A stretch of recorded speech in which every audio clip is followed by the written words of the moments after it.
영접이라고 하는 제목으로 말씀을 나누도록 하겠습니다. 옆에 계신 분들과 야곱과 에서 인사법 아시죠? 우리 성도님들을 뵈니 하나님의 얼굴을 뵙는 것 같습니다. 서로 인사하시기 바랍니다.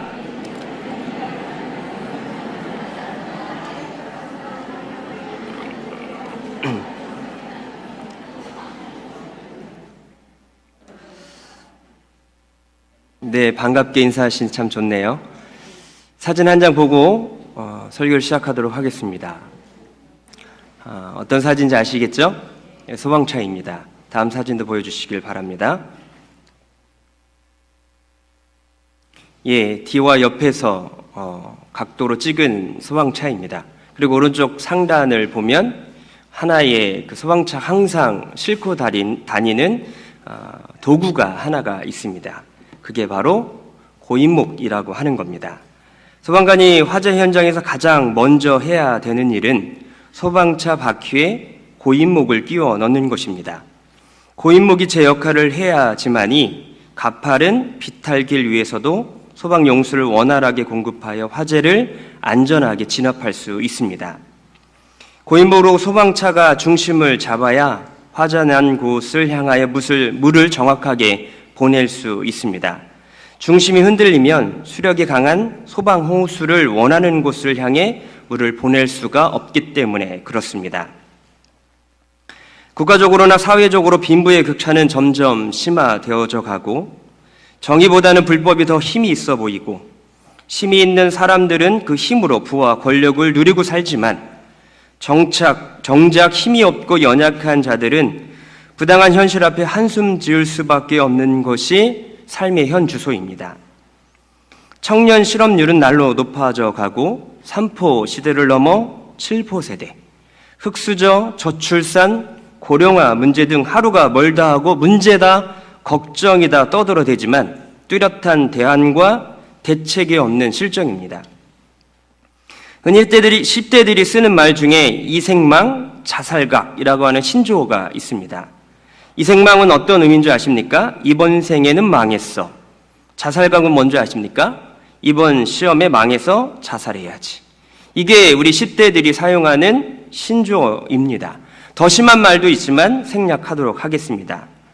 해야 할 문제들이 산재되어 있지만 이렇다 할 해결점이 없음이 우리를 더욱 힘들게 만듭니다.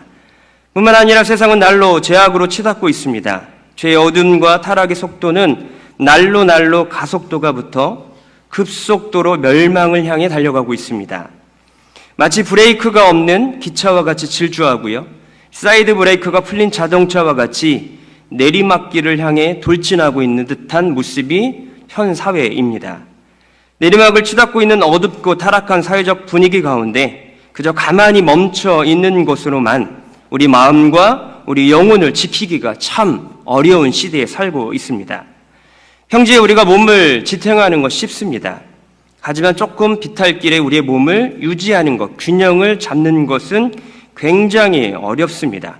이와 같이 이 세상이 그렇다라는 말입니다. 죄가 우리를 가만 놔두지 않고 또한 우리의 신앙을 내버려 두지 않습니다. 우리의 양심과 신앙을 유지하기가 점점 어려워질 것이고 앞으로는 더욱 힘들어질 것입니다. 점점 어려워지는 교회. 그러면 교회는 어떤가요? 세상의 소망과 답을 주고 있습니까? 세상에 지친 사람들에게 힘을 주고 희망을 주고 있나요? 부흥하던 교회의 모습을 찾아보기가 참 어렵습니다. 세상을 이끌던 교회의 모습은 점차 자취를 감추고 있는 실정입니다. 오히려 부흥하는 교회가 신기할 정도입니다. 이제는 개척하면 웬만하면 다 부흥하였지만 지금은 1000교회 중에 하나가 살아남을까 말까입니다. 예전엔 교회 부흥이 곧 한국 경제의 성장을 주도한다고 감히 말한 적도 있었습니다. PPT를 보여주시길 바랍니다. 하지만 현재 교회의 주소는 어떠한가요? 밑 빠진 독에 물 붓는 것 같은 교회 학교. 대체 그 속을 알 길이 없고 소통하기 막막한 청소년들. 신앙적 회의로 가득하고 깊은 무기력함에 빠져있는 청년들. 하나님 나라보다는 세상적 관심으로 가득한 장년들. 분쟁과 다툼으로 상처 입은 교회, 세상의 신뢰를 잃고 손가락질 받는 교회, 여러 가지 스캔들로 사람들의 입에 오르는 목회자들, 앞으로 다가올 우리의 신앙의 모습은 끝을 모르는 내리막길을 치닫고 있는 미기감에 침묵할 수밖에 없습니다. 어느 누가 아닙니다 라고 이야기할 수 있겠습니까? 다 동감하고 통감하는 문제입니다. 빛은 어둠 가운데 더욱 빛을 발하고 진리는 거짓 가운데 증명된다라고 합니다. 하지만 오히려 교회가 빛과 진리의 사명을 감당하기는커녕 잃어만 가는 것 같습니다. 아니, 더 이상 영향을 주지 못하고 있는 것만 같습니다. 그래서 마음이 아프고 찢어지는 고통이 있습니다. 이런 사회적 암울함과 신앙의 고민과 회의는 오늘날에만 있는 것은 아니었습니다. 성경과 교회 역사가 증명해주고 있고요. 교회사까지 가지 않더라도 오늘 본문은 그리 말하고 있습니다.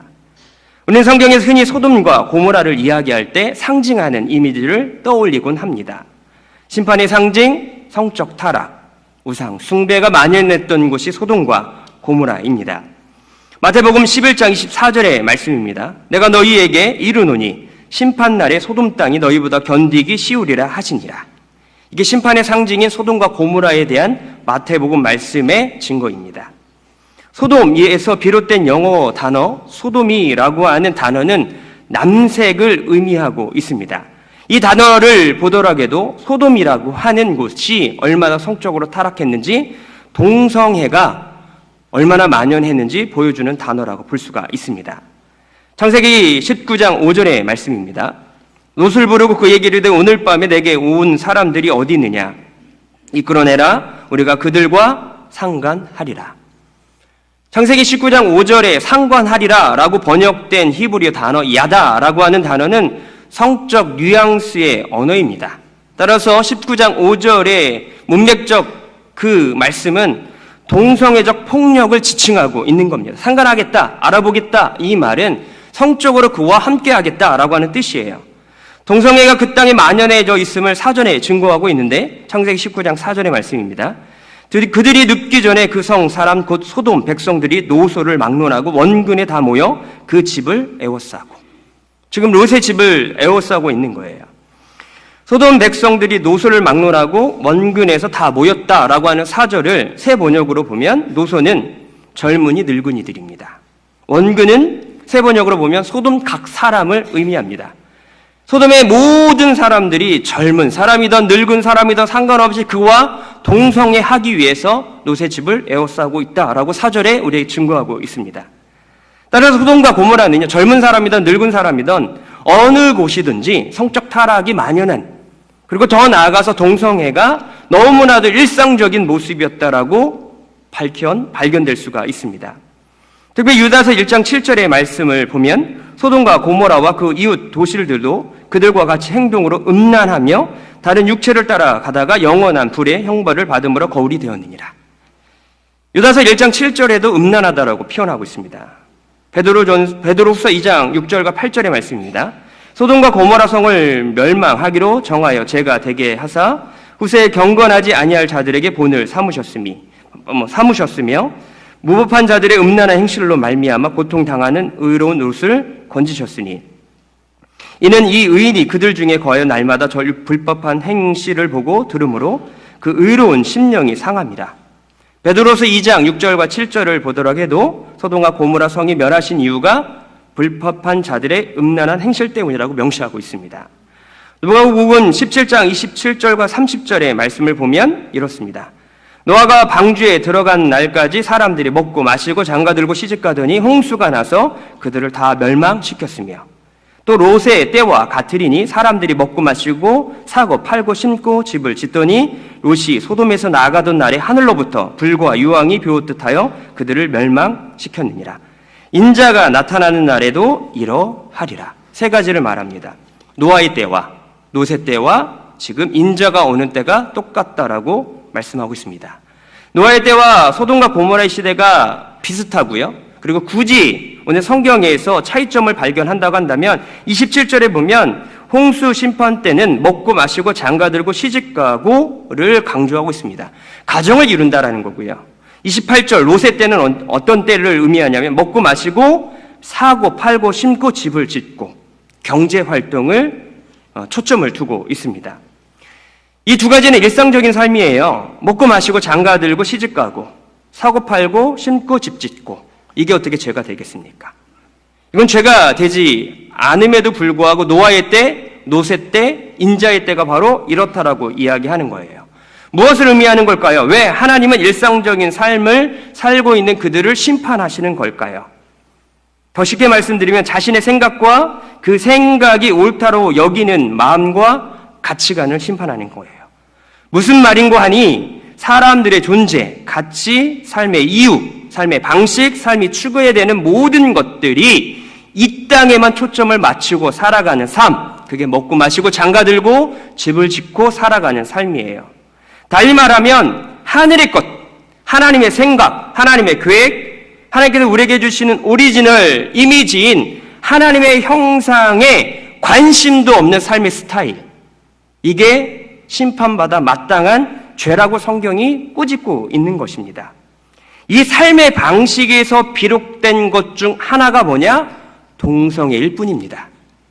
동성애는 하나님과 상관없는 삶을 살아가는 거. 네, 우리도 필요합니다. 저도 장가 갔어요. 시집 가고 집 짓고 경제활동 당연히 열심히 하셔야죠. 교회 생활에만 국한되어지지 아니하고 세상 생활 가운데 열심히 하셔야 돼요. 그런데 하나님의 백성은 거기에만 초점을 맞추고 살아가는 존재가 아니라는 거예요. 잘 먹고 잘 사는 것이 우리 하나님의 백성들의 목적이고 삶의 이유가 아니다라는 거예요. 왜 이 땅에 살아가는지, 왜 장가 가고 시집 가고 경제 활동을 해야 되는지, 우리가 왜 하나님의 백성으로서 부르심을 받아야 되는지에 대한 그 자각하는 마음이 없이는 모든 것이 다 죄가 될 수 있다예요. 창세기 6장 1절과 2절에 홍수 심판에 대한 이유가 나와 있습니다. 하나님의 아들들을 천사로 이해하고요, 하나님의 딸들을 인간의 여성으로 이해한다고 한다면 그들이 멸망할 수밖에 없는 이유가 이 둘의 결합이 있었기 때문에 그렇다라는 거예요. 창세기 1장에 묘사된 창조 행위는 하나님께서 정하신 영역들 간의 엄격한 분리를 그 원리로 하고 있습니다. 예를 들겠습니다. 하나님과 인간의 분리, 땅과 바다의 분리, 땅 위의 새와 동물과 물속에 있는 물고기의 분리, 하나님의 형상에 따른 유무에 따른 분리, 마지막으로 남자와 여자의 분리가 창세기 1장에 그려진 창조의 원리입니다. 근데 이를 무너뜨리는 것이 뭐냐? 죄예요. 죄가 뭐라고요? 그 구분을 없애는 겁니다. 성경적 관점으로 보게 되어지면 내가 하나님같이 되려고 하는 것, 하나님과 인간 간의 그 관계를 무너뜨리는 것 죄입니다. 남자와 여자의 관계를 무너뜨리는 것, 허무는 것, 구분을 무너뜨리는 것, 그게 죄가 될 수밖에 없는 거예요. 세 번째, 소돔과 고모라의 이미지가 뭐냐? 영적 배교의 상징적 의미가 있습니다. 성경 네 구절에서 찾아볼 수가 있는데요. 예레미야 23장 14절의 말씀입니다. 내가 예루살렘 선지자들 가운데 가증한 일을 보았나니 그들은 간음을 행하며 거짓을 말하며 악을 행하는 자의 손을 강하게 하여 사람으로 그 악에서 돌이킴이 없게 하셨은즉 그들은 다 내 앞에서 소돔과 다름이 없고 그 주민은 고모라와 다름이 없느니라. 레위기 18장 29절의 말씀입니다. 이 가증한 모든 일을 행하는 자는 그 백성 중에서 끊어지리라. 레위기 18장 22절입니다. 너는 여자와 동침함과 같이 남자와 동침하지 말라. 이는 가증한 일이니라. 요한계시록 21장 27절의 말씀입니다. 무엇이든지 속된 것이나 가증한 일 또는 거짓말하는 자는 결코 그리로 들어가지 못하되 오직 어린 양의 생명책에 기록된 자들만 들어가리라. 예레미야 23장 14절에 소돔과 고모라의 행실, 짓거리를 뭐라고 이야기하냐면 바로 가증한 일이라고 이야기합니다. 그런데 레위기 18장 29절과 22절과 요한계시록 21장 27절 가증한 것을 어떻게 연결하냐면 성적인 것과 연결하며 그것이 바로 우상숭배와 관련된 단어라고 이야기합니다. 가증한 일이 뭐냐? 남편이 있음에도 불구하고 간음하는 것. 그게 가증한 일이에요. 하나님이 우리의 신랑 되십니다. 교회는 신부예요. 하나님 외에 다른 것을 마음을 두고 하나님 외에 다른 것에 대해서 예비하는 것, 가증한 일, 우상숭배라고 우리에게 분명히 말씀하고 있는 거예요. 찾아본 성경 구절, 모든 구절이 주목하는 게 뭐냐? 심판받았던 목적이 뭐냐? 이유가 뭐냐? 성적 타락이요 하나님에 대한 외도인 우상 숭배가 만연했다라고 하는 거예요. 성적 타락의 마지막이 동성애입니다. 더 나아가서 수간이에요. 그 동성애를 하나님께 죄악시 여기는 것은 영역들 간의 분리를 무너뜨리는 창조 질서를 무시하는 행위, 하나님의 법과 뜻을 무시하는 행위이기 때문에 그렇습니다. 로마서 1장이 지적하고 있는 우상 숭배와 성적 타락의 결과는 하나님을 떠난 자들에게 나타나는 현상임을 우리에게 분명히 말씀하고 있습니다. 이게 첫 번째 이유입니다. 두 번째, 소돔과 고모라가 심판받는 또 다른 이유가 있습니다. 사회적 약자에 대한 유린이 있는 곳이 소돔과 고모라입니다. 창세기 19장 전후 문맥인 18장과 20장을 보면 그 시작점이 비슷한 것을 발견할 수가 있어요. 바로 나그네 대접하는 것이에요. 창세기 18장은 아브라함이 마문의 상수리 나무 곁에 앉아 있는데 세 사람이 아브라함에게 다가오는 장면으로 시작합니다. 이 세 사람 당연히 나그네예요. 창세기 19장도 롯이 소돔 성문 곁에 앉아 있는데 두 사람이 롯에게 다가오는 장면으로 시작합니다. 이게 18장과 19장의 초입 부분에 기록한 내용입니다. 두 곳에서 나그네라고 하는 이 인물은 아브람과 롯이 대접하지 아니하면, 보호해주지 아니하면 죽을 수밖에 없는 연약한 존재라는 거예요. 그 당시에 나그네 대접은요, 문명사회를 떠받치고 있는 가장 기본적인 덕목이었습니다. 물론 아브람 시대와 지금 시대는 다릅니다. 나그네를 대접하냐 안 하느냐, 이것은 사회적 덕목이 될 수도 없고요. 그리고 그들을 대접하지 않는다고 해서 그들이 죽지도 않고 유인당하지도 않습니다.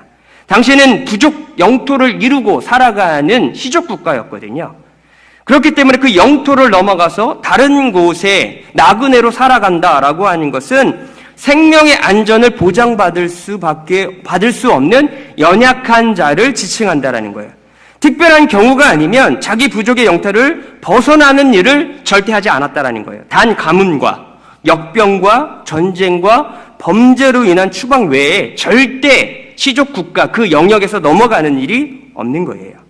근데 오늘 본문에 등장하고 있는 아브람 시대의 나그네 3명, 그리고 2명이 철저히 사회적 약자였고 그를 맞아주는 사람이 없으면 굶어 죽거나 누군가의 폭력에 의해 희생당할 수 있는 연약한 대상임을 성경이 우리에게 말씀하고 있습니다.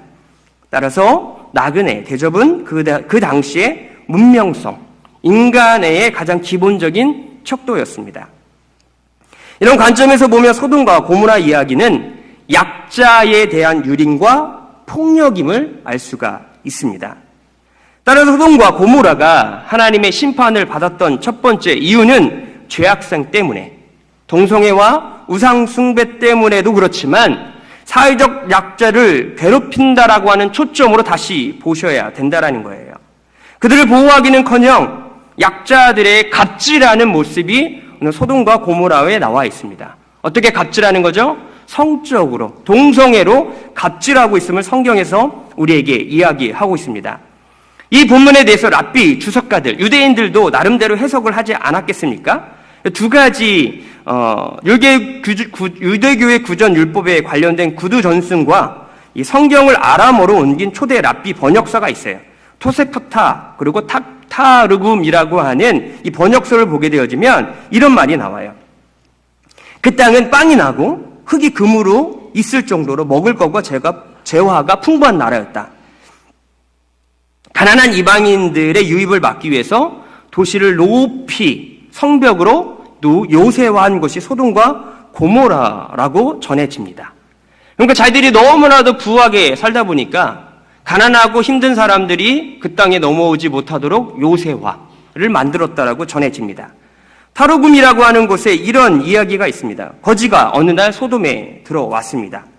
근데 그 거지에게 빵을 주지 않고 자기 이름이 적힌 동전만을 던져줬어요. 그럼 며칠이 지나서 음식이 없어서 거지가 굶어 죽게 되잖아요.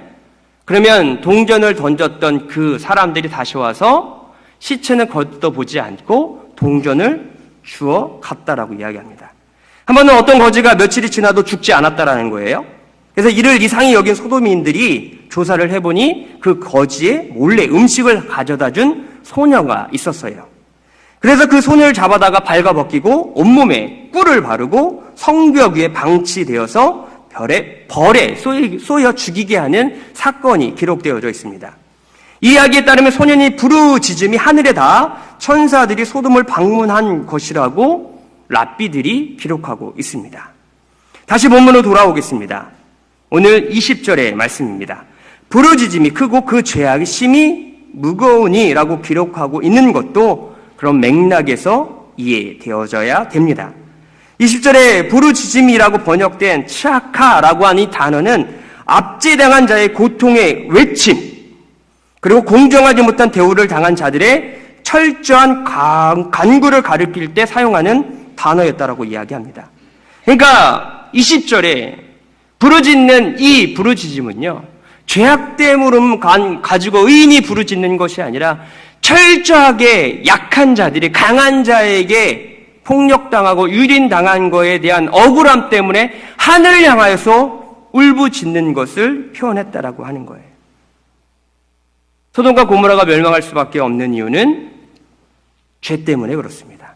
하지만 또 다른 죄는 뭐냐? 바로 약한 자에 대한 품지 못하는 완악함이 있었기 때문에 그렇습니다. 창세기 20장을 보면 소돔과 고모라가 망하게 대한 죄에 대한 힌트를 제공하고 있는데요. 창세기 20장도 나그네 대접이 얼마나 중요한지에 대해서 모티브로 기록하고 있습니다. 기근을 피해서 아브라함이 그랄이라고 하는 곳에 피한 적이 있어요.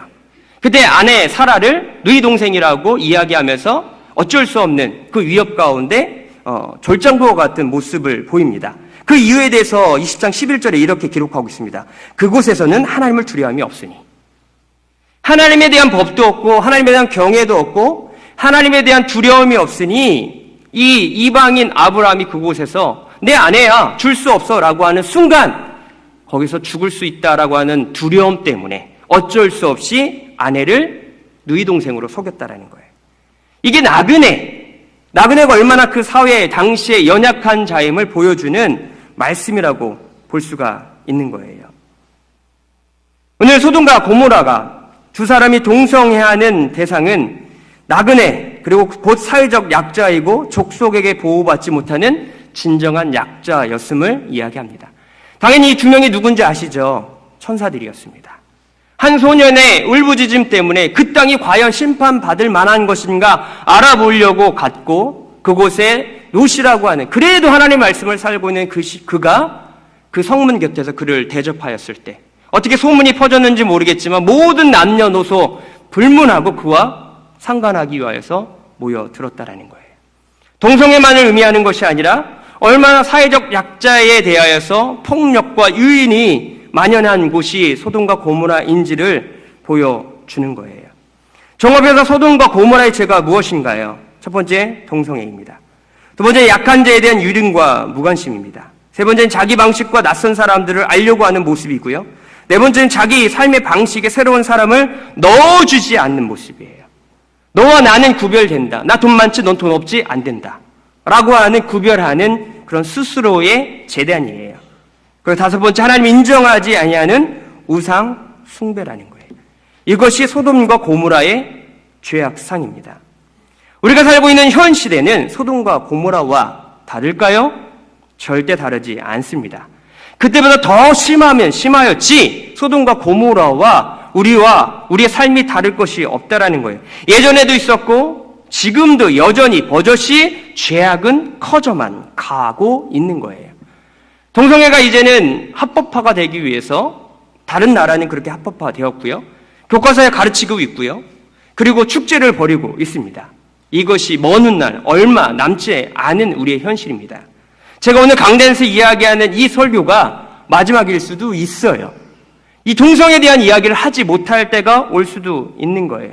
그럼 소돔과 고모라와 같은 비탈길을 향하고 있는 이 죄악상 가운데 현 시대를 살고 있는 우리 성도님들에게 필요한 것이 무엇일까요? 그냥 버티는 겁니까? 그냥 무관심하고 나는 그들과 상관없다라고 그냥 치부해버리면 끝나는 겁니까?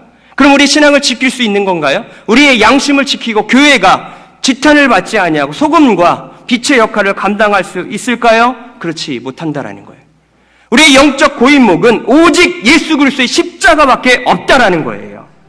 예수님만이 죄악의 비탈길을 향하는 우리의 영혼과 삶을 멈출 수가 있습니다. 십자가만이 우리의 영적 고인목이 되어서 죄악과 사망의 비탈길을 향하고 있는, 내달리고 있는 인생들을 붙잡아 줄 수 있다라는 거예요. 오직 십자가의 은혜만이 이 세상에 죄에 만영되어 있는 우리들을 구원해 줄 수 있고 붙잡아 줄 수 있고 주님의 그 나라에 인도되어 줄 수 있는 거예요. 세상은 거센 죄악의 물결과도 같습니다. 그 물결을 거슬러 올라가기는커녕 버티기도 버거울 때가 있습니다. 그 거센 물결에 포류할 때 바닥에 심겨진 그 십자가를 붙들기만 하면 버틸 수가 있는 거예요. 세상의 거센 물결을 견딜 수 있는 능력이 우리에게 없습니다. 오직 유일한 방법은 내 손에 붙들려 있는 십자가밖에 없습니다. 거센 물결 가운데 그래도 내가 예배를 지키고 하나님의 가치관으로 살고 하나님의 믿음대로 살아가고 있다고 한다면 이 모든 것들은 우리의 공로가 아니라 삶의 한가운데 박혀있는 십자가를 내가 지금 붙들고 있기 때문에 그렇습니다. 그게 바로 은혜입니다. 내가 할 수 있는 것이라고는 고작 십자가를 붙잡는 것, 그리고 그 십자가를 놓지 않는 것, 이거밖에 없습니다. 이것을 놓지만 않는다고 한다면 하나님께서 또 다른 징검다리를 허락하여 주셔서 우리에게 그 걸음, 믿음의 걸음, 그 족적들을 한 걸음 한 걸음 내디딜 수 있도록 힘을 주실 것입니다. 십자가를 붙든다라는 게 어떤 의미인가요? 소돔과 고모라의 가치관, 약자에 대한 유린, 약자에 대한 무시, 자기 방식의 삶이 아니라 십자가의 가치관으로 살아간다라는 거예요. 십자가의 가치관으로 살아간다라고 하는 것은 성경에서 소개하고 있는 나그네와 같은 연약한 자를 용납하는 우리의 마음과 생활 방식입니다. 기쁜 일 있으면 기뻐해 주시길 바랍니다. 배포하지 마시고, 울어줄 일 있으면 같이 그리스도의 이름으로 울어주시면 됩니다. 이게 바로 십자가의 가치관으로 살아가는 겁니다. 쉬운 것 같지만 어려워요. 잘 되는 자들 축복해주고 힘든 자들 말 한마디 손잡아주고 내 스스로가 재단하지 않는 것, 그게 약한 자를 향한 용납함이에요. 교회가 오래되면 오래될수록 새신자 받아들이기가 참 어려워요. 삶의 스타일이 있고 신앙의 스타일이 있기 때문에 그렇지 않습니까? 받아주는 것, 그게 십자가의 원리, 십자가를 붙들고 살아가는 삶입니다. 그리고 또한 우리가 영적 고인목이 되어져 줘야 됩니다. 오늘 본문을 자세히 보면 하나님께서 천사 2명과 아브라함을 찾아가신 이유를 유추해 볼 수가 있습니다. 오늘 창세기 18장 1절과 15절까지 스토리를 보면 이렇습니다. 17절의 말씀입니다. 여호와께서 이르시되 내가 하려는 것과 아브라함에게 숨기겠느냐. 그러면서 18절 19절에 이렇게 말씀하십니다. 아브라함은 강대한 나라가 되고 천하 만민은 그로 말미암아 복을 받게 될 것이 아니냐. 내가 그로 그 자식과 건속에게 명하여 여호와의 도를 지켜 의와 공도를 행하게 하려고 그를 택하였나니 이는 나 여호와가 아브라함에게 대하여 말한 일을 이루려 함이니라. 뭐라고 이야기하시냐면 내가 너가 찾아간 이유는 너를 통해서 큰 민족을 이룰 것이다. 그리고 너의 이름을 통하여서 축복의 근원이 될 것이다 라고 이야기함과 동시에 20절을 보면 대화의 주제가 전환이 됩니다. 20절입니다. 여호와께서 또 이르시되 소돔과 고모라에 대한 부르짖음이 크고 그 죄악이 심히 무거우니 내가 이제 내려가서 그 모든 행한 것이 과연 내게 들린 부르짖음과 같은지 그렇지 않은지 내가 보려 알려 하노라. 너 축복할 거야. 너를 통해서 열방의 구원의 이 디딤돌이 되게 할 거야 라고 이야기함과 동시에 갑자기 주님께서 하나님께서 20절의 이야기를 전환시키셔요. 어떤 이야기를 하시는 건가요? 소돔과 고모라에 대한 이야기로 전환하십니다. 하나님께서 아브라함에게 무엇을 말씀하고 싶으신 걸까요? 그리고 아브라함에게 무엇을 듣고 싶으신 걸까요? 하나님께서 어떤 심정으로 아브라함에게 찾아가셨고 그를 축복하시면서 소돔과 고모라에 대한 심판에 대해서 말씀하고 있으신 건가요? 마음이 아프신 거예요. 소돔과 고모라를 어쩔 수 없이 심판해야 되지만 그래도 마음이 아픈 건 아픈 거예요. 죄악의 도시고 죄로 간철된 사람들이 있지만 하나님이 친히 지으신 사람들이기 때문에 심판하고 싶지 않으신 거예요. 그래 그들을 위해서 중보해주고 죄악으로 내달리고 있는 소돔과 고모라를 멈출 영적 고인목이 아브라함이 되기를 원하셨기 때문에 찾아가신 거예요. 그 당시에 하나님을 찾는 사람이 없었거든요. 하나님을 예배하는 사람이 없었거든요. 소돔과 고모라를 상징적으로 표현하지만 소돔과 고모라가 그 당시에 만연된 모습이라 보시면 돼요. 근데 유일하게 아브라함만큼은 그런 삶을 살아가지 않은 거예요. 그래서 비탈기로 달리고 있는 그 가운데 십자가를 붙들었던 딱 한 명의 아브라함에게 찾아가셔서 지금 그들이 지금 내려가고 있다. 지금 지옥의 불구덩이로 내려가고 있으니 너가 딱 붙들고 그들의 손을 잡아주면 안 되니?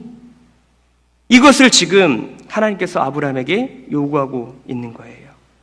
아무리 시대의 비탈길이 아무리 가파르고 위기와 절망 가운데 점철된다 할지라도 주님은 십자가의 고인목 위에 주님께서 맡겨주신 사명을 감당할 하나님의 백성들을 부르신다라는 거예요. 누가 이 시대의 영적 버팀목이 되어서 십자가를 붙들어서 그들을 잡아주시겠습니까? 우리 주위에 있는, 옆에 있는, 앞뒤에 있는 우리 성도님들을 누가 잡아주시겠습니까? 교회 나오지 않는 우리 자녀들 누가 잡아주시겠습니까? 먼저 우리가 손에 있는 십자가를 붙드시길 바랍니다. 그리고 딱 붙들고 내려가고 있는 그들을 잡아주시길 바랍니다. 교회 상처받는 사람들, 교회 떠나가는 사람들 다 약한 사람들이에요. 절대 강한 사람들은 떠나가지 않습니다. 누가 상처받나요? 가장 연약한 자들이 상처받아요. 나그네는 그 당시에 본문으로 이야기하는 나그네일 뿐이에요. 그냥 사회적 약자인 거예요. 우리 삶의 약자, 교회의 약자들 분명히 있습니다. 그들을 잡아주시는 우리 성도님들 되어지기를 소망합니다. 말씀을 맺겠습니다. 영적 고인목 되신 예수님을 붙들어 죄악의 비탈길에서 굳건히 서고자 결심하는 성도님들 되어지기 소망합니다. 그리고 또한 우리 세상의 비탈길에서 영적 교회가 되어지시고 영적 고인목이 되어주셔서 하나님의 은혜를 힘있는 성도들이 되어지기를 주님의 이름으로 축원합니다. 그리고 한 가지만 더 말씀을 드리고 설교를 마치도록 하겠습니다. 참 고민한 이야기고요. 설교와 상관없는 이야기입니다. 가감없이 들으셨으면 좋겠고 오해 없이 들으셨으면 좋겠습니다. 금요 철야가 끝나고 집에 돌아가 씻고 하루의 피곤함을 달래기 위해서 잠자리에 누웠을 때입니다. 그냥 읽겠습니다. 한 통의 문자 톡이 저에게 왔습니다. 늦은 시간이었고 피곤한 관계로 다음날 보려고 하다가 문득 이 늦은 시간에 온 문자라면 급한 내용이나 고민 가운데 보낸 내용이겠구나라는 생각을 하고 문자를 보게 되었습니다. 이 문자의 주인공은 한 청년이었습니다. 그리고 한 달 남짓 고민한 흔적이 역력했습니다. 내용인즉 3부 예배 시간에 성도들과 함께 말하고 싶은 발언의 기회를 얻을 수 있는지 문의하는 거였습니다.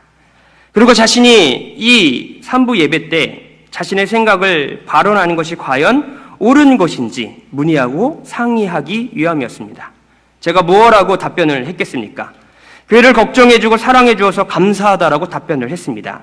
그리고 발언할 기회를 얻기에는 무리가 있고 청년의 생각을 나에게 글로 주면 기회가 되면 설교 시간에 알려주겠다라고 약속을 했습니다. 그래서 고민했어요. 이야기를 할까 말까? 오해가 있을까? 아니면 성도님들 어떻게 생각을 할까?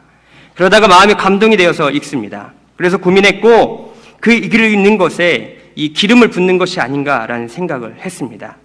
여기서 어떤 주장도 생각도 원하는 방향도 없습니다. 그저 이 청년의 걱정과 교회를 사랑하는 마음이 우리 모든 성도님들에게 동일하다고 생각하여서 소개하려고 합니다. 그 내용을 그대로 읽겠습니다. 익명이고 누군지 알고 싶어도 알려고 하지 마십시오. 그리고 이 일에 대한 판단과 그 어떤 재단도 해주지 않기를 간곡히 부탁드립니다. 글의 내용입니다. 저의 의견은 이렇습니다. 결론이 장기현 목사님의 정직 사임, 바로 복직 무엇이 되어도 괜찮습니다.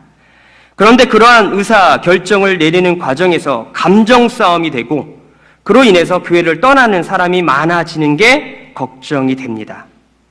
가자제일교회를 적게는 수년, 많게는 수십 년 다닌 분들도 많고 각자의 방식으로 다들 가자제일교회를 사랑하고 아끼고 있을 텐데 감정적으로 하지 않고 가자 제일교회를 아끼고 성도들이 상처받지 않게 좋은 결론을 이끌어내었으면 좋겠습니다. 혹 그 결론이 개인이 원하지 않는 방향으로 흘러가더라도 모두를 품을 수 있도록 노력했으면 좋겠습니다. 짧은 글이에요. 아니, 더 길게 쓰고 싶었지만 짧게 쓴 거라고 생각되어집니다. 하지만 분명한 것은 이 짧은 글을 통해서 그 청년의 진심과 안타까운 마음과 그리고 교회를 얼마나 사랑하는지 알기에 충분했습니다. 사랑하는 성도님들, 제가 이 짧은 이야기를 하는 이유는, 그리고 짧은 글을 읽어드린 이유는 분명합니다. 누구나 주님께서 우리에게 허락하신 주님의 몸된 교회를 다 사랑하실 줄 믿습니다. 그걸 저에게 보낸 청년이나 당회를 맡고 있는 장로님들이나 그리고 기도하는 권사님들과 기도의 용사들이나 목사님을 사랑하고 걱정해주는 성도님들이나 교회가 새로워져야 한다고 이구동성으로 말하는 성도님들이나 우리의 다음 세대를 책임지는 교사들이나 자신의 자리에서 묵묵히 최선을 다하는 교육자들이나 이런저런 이야기가 오고 감에도 불구하고 자기의 자리에서 충성하는 분들이나 모두 우리 교회를 사랑하고 아끼고 품으실 것입니다. 이 자리를 비워 한 가지만 약속해 주십시오. 이 청년의 걱정처럼 이 일에 있어서 감정적으로 대하지 않으셨으면 감사하겠습니다. 그리고 분열하거나 네 편, 내 편을 나누는 일은 없으셨으면 합니다. 그런 일 한 적 없으시겠지만 역지사지로 생각해보며 타인이 상처받을 수 있다라고는 생각해서 한 번 더, 두 번 더, 세 번 더 신중하고 생각하고 행동해 주셨으면 감사하겠습니다. 또한 교회를 떠나는 일도 없으셨으면 좋겠습니다. 예배의 자리 많이 비어 있는데 예배의 자리도 비우지 않으셨으면 좋겠습니다. 부목사가 설교하나, 담임목사가 설교하나, 전도사가 설교하나 똑같이 하나님께서 허락하신 강단입니다. 자리를 지켜주시길 바랍니다. 은혜의 자리, 수요 예배, 금요 예배, 새벽 예배 다 지켜주시길 바랍니다. 이게 교회를 사랑하는 모습이고요. 성도님들 모습 그대로 우리 다음 세대, 우리 자녀들이 불꽃같이 보고 있다는 사실을 절대 잊어버리지 마시길 바랍니다. 모두가 상처받지 않고 모두가 품을 수 있는 아버지 품으로 회복하는 기회로 삼는 귀한 기회가 되어지길 소망합니다. 기도하겠습니다. 하나님 아버지, 부족하지만